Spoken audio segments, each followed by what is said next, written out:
नमस्कार. कमी मार्क असलेल्या डी.एड पास उमेदवारांनी कशा पद्धतीने प्राधान्यक्रम द्यायचे याबद्दल कमेंट सेक्शनमध्ये अनेक वेळा विचारणा होत होती.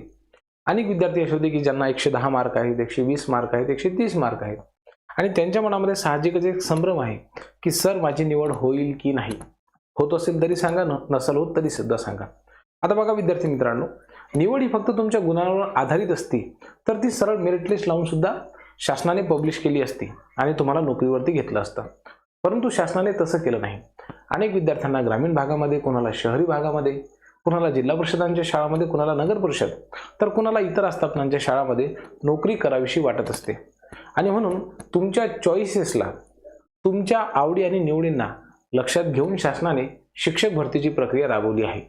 इतर क्षेत्रांसारखं शिक्षण क्षेत्र नाही आहे. या ठिकाणी जर शिक्षक आनंदी असला तर विद्यार्थी सुद्धा आनंदी वृत्तीने शिकतात आणि म्हणून राज्य शासनाने डी.एडच्या उमेदवारांसाठी ही स्पेशल प्रोव्हिजन दिलेली आहे असं म्हणायला काही हरकत नाही. म्हणून विद्यार्थी मित्रांनो, कमी मार्क असले तरी सुद्धा प्राधान्यक्रम कशा पद्धतीने निवडावे म्हणजे जेणेकरून आपली निवड होईल याबद्दल या व्हिडिओमधून अतिशय सविस्तर माहिती तुम्हाला देणार आहे. त्यामुळे साधारणतः 100 ते 140 यामध्ये ज्या विद्यार्थ्यांना मार्क आहेत त्यांनी हा आवर्जून व्हिडिओ बघितला पाहिजे किंवा तशा पद्धतीची माहिती मी या व्हिडिओमध्ये सांगितलेली आहे. म्हणजे तुम्ही प्राधान्यक्रम देताना तुम्हाला अडचण येणार नाही. 1ली ते 5वी आणि 6वी ते 8वी या 2 गटांसाठी हा व्हिडिओ असणार आहे. बाकीच्या विद्यार्थ्यांनी हा व्हिडिओ कृपया बघू नये किंवा त्यांच्या माहिती म्हणजे त्यांच्या उपयोगाची काही माहिती मी या व्हिडिओमध्ये दिलेली नाहीये. फक्त डी.एड उमेदवार 1ली ते 8वी पर्यंत जे इलिजिबल आहेत त्यांच्यासाठी हा व्हिडिओ आहे. 1ली ते 5वी आणि 6वी ते 8वीला प्राधान्यक्रम कसे द्यावेत ते सुद्धा 100 ते 140 पर्यंत मार्क असताना त्यांच्यासाठी हा व्हिडिओ बनवलेला आहे. चला तर वेळ न गमावता सुरू करूयात. बघा विद्यार्थी मित्रांनो, 1ली ते 5वी साठी जर आपण विचार केला तर त्या ठिकाणी तुम्हाला 3 माध्यमाच्या शाळा दिसतील. ठीक आहे, मराठी, उर्दू आणि सेमी इंग्रजी हे 3 पद्धतीच्या शाळा आहेत. आता साहजिकच बहुतांशी विद्यार्थी हे मराठी माध्यम आणि सेमी इंग्रजीचे असतील आणि थोडेफार उमेदवार हे उर्दू माध्यमाचे सुद्धा डेफिनेटली असतील. आता तुम्हाला चॉईसेस कुठे कुठे देता येतात बघा. जिल्हा परिषद, नगरपालिका आणि महानगरपालिका, त्यासोबतच खाजगी अनुदानित शाळा. आता 1ली ते 5वीच्या ज्या खाजगी अनुदानित शाळांची जर आपण संख्या बघितली तर ही कशी आहे विद्यार्थी मित्रांनो, कमी आहे. ही गोष्ट आपण लक्षात घेतली पाहिजे. म्हणून विदाऊट इंटरव्ह्यूला जर तुम्हाला 100 ते 140 दरम्यान मार्क असतील तर तुम्ही ह्या 3 पैकी म्हणजे जिल्हा परिषद, नगरपालिका आणि महानगरपालिका यांना प्राधान्यक्रम द्यायचे म्हणजे द्यायचेच. कोणतीही जिल्हा परिषद सोडायची नाही. बघा, साधारणतः 36 जिल्हा परिषदांमध्ये जर जागा असतील तर तुम्हाला 100 प्राधान्यक्रम द्यायचे आहेत. त्याच्यापैकी 36 पैकी 36 100 पैकी 36 प्राधान्यक्रम हे तुम्ही जिल्हा परिषदांना देऊ शकता, काही अडचण नाही. तरी सुद्धा तुमच्याकडे पुष्कळ म्हणजे 64 प्राधान्यक्रम हे शिल्लक राहतात. त्यामध्ये तुम्ही नगर परिषदा आणि महानगरपालिका यांना प्राधान्यक्रम द्यायला पाहिजे. ठीक आहे.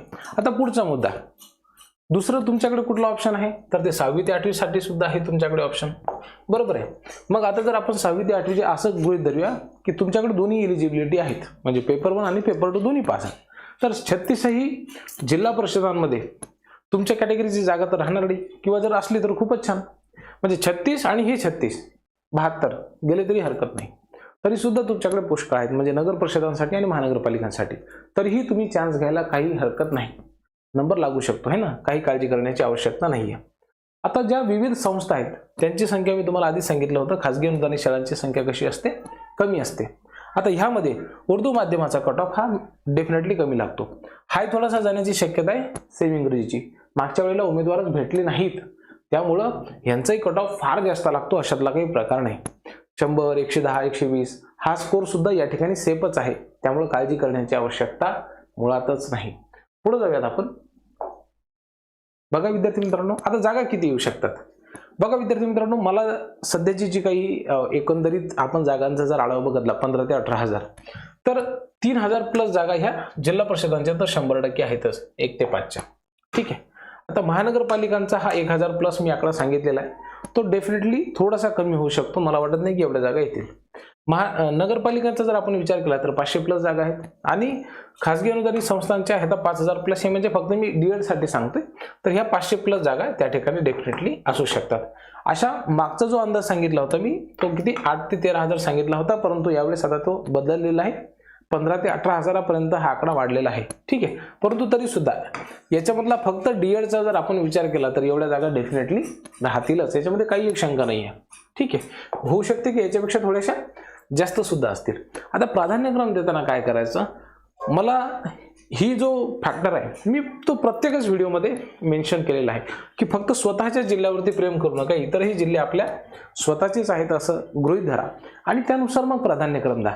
अनेक उमेदवार काय करतात की स्वतःच्याच जिल्ह्याची निवड करतात आणि त्यामुळे त्यांची निवडच होत नाही. माझंच उदाहरण घ्या, मी पहिल्या फेजमध्ये फक्त 3च प्राधान्यक्रम दिले होते, 2 वाशिमचे 1 रयतचा.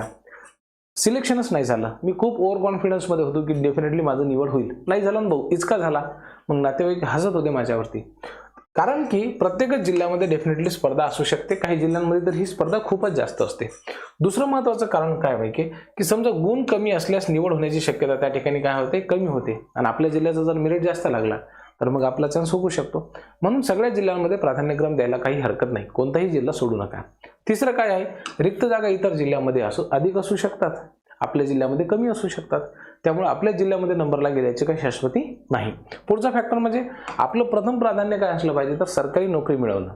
ठीक आहे, आपला जिल्हा मिळवणं हे नाही आहे. एकदा नोकरी लागला की मग लाईफ झिंगाला आला असं म्हणायला काही हरकत नाही. आता मी याचे काही वेगळे पार्ट्स बनवलेले आहेत.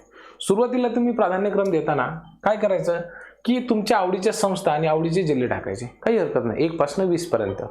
परंतु त्याच्या पुढचे जे आहेत म्हणजे 21 पासून 50 पर्यंत काय करायचं की ज्या ठिकाणी म्हणजे हा सेफ झोन आहे, ज्या ठिकाणी तुमची निवडीची शक्यता जास्त वाटते अशाच ठिकाणी तुम्ही काय करायचं, प्राधान्यक्रम द्यायचं.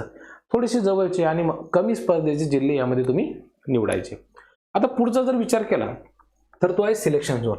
म्हणजे वा चला या 2 मध्ये जर आपलं नाही झालं तर 100% ह्या सेक्शन मधले किंवा या झोन मध्ये गेल्याच्या नंतर आपली निवड होईलच अशा पद्धतीचे जिल्हे तुम्ही त्या ठिकाणी निवडायचे. आणि मग शेवटी बरोबर आहे की नाही, म्हणजे मरता क्या न करता म्हणून कुठेही तुम्ही प्राधान्यक्रम दिले तरी सुद्धा हरकत नाही. तुम्ही जे काही पर्याय शिल्लक आहेत ते सर्व सुद्धा तुम्ही निवडले तरी सुद्धा चालतील, त्यामध्ये काही एक अडचण नाहीये.